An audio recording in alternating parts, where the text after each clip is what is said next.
So, the book that I have picked for the historical fiction is Born and Bred in the Great Depression, and this is written by Jonah Winter, and it is illustrated by Kimberly Buckland Root, and the publisher is Schwartz and Wade Books.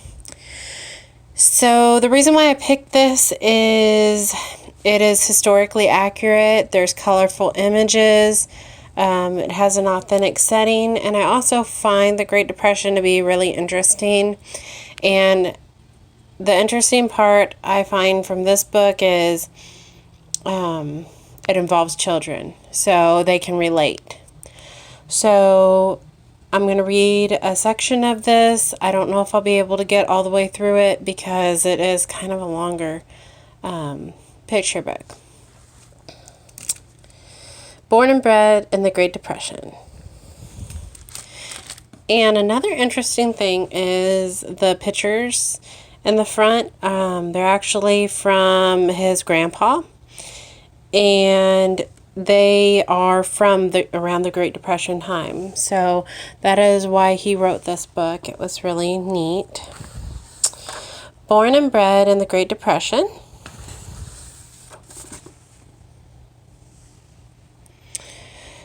Where you grow up, on the edge of town, next to the tracks, you could hear the trains going by at night, East Texas, in the 1930s, the Great Depression.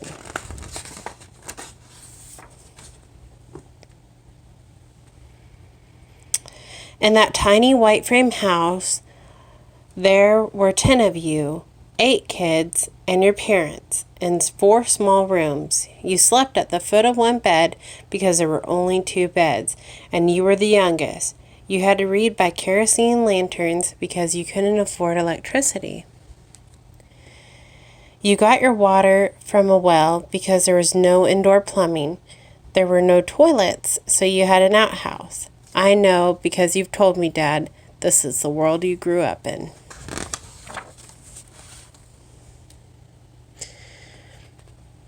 There weren't any jobs, or not many, and sometimes your dad, Grandpa Winter, couldn't find work. He'd make the slow walk home empty-handed, past the storefronts, over the bridge, all the way to the edge of town, where the poorest people lived. Waiting for him there were 9 mouths to feed with no money.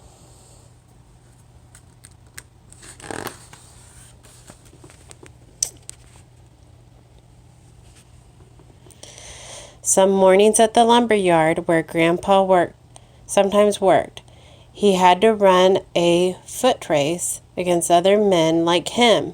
If he won, that meant he got to work that day.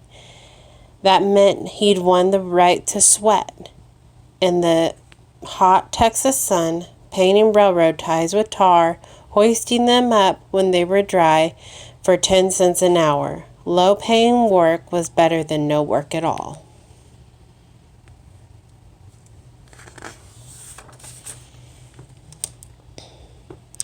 During those years, you spent your summers daydreaming, exploring the woods behind your house. I wonder what you dreamed about. Were you dreaming of a different world?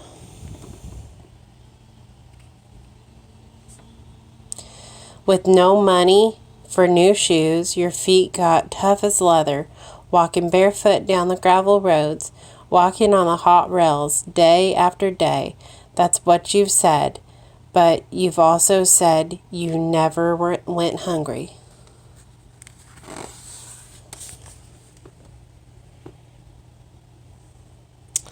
There were vegetables and fruits from the garden, corn and okra, tomatoes, watermelons, peas, potatoes, and collard greens. What you couldn't eat right away, your mom would store in mason jars, apples and peaches and pears sealed until the winter. And there were always eggs. And there was often chicken, everyone's favorite, fried up in the cast iron skillet.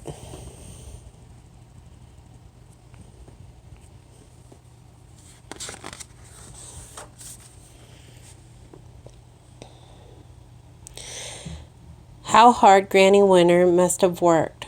feeding so many people, especially with you and David and Harry and Lou and Ada and Olda, and all too young to help.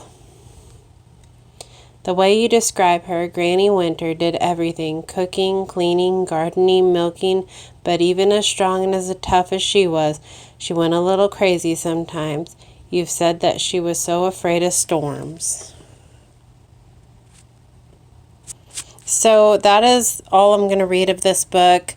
I'm within my 2 to 5 minute range, but you can see that the pictures are really pretty, really artful. I think that they would keep kids entertained. And it goes on for quite a bit longer, but I think that this is a really good choice for a historical fiction.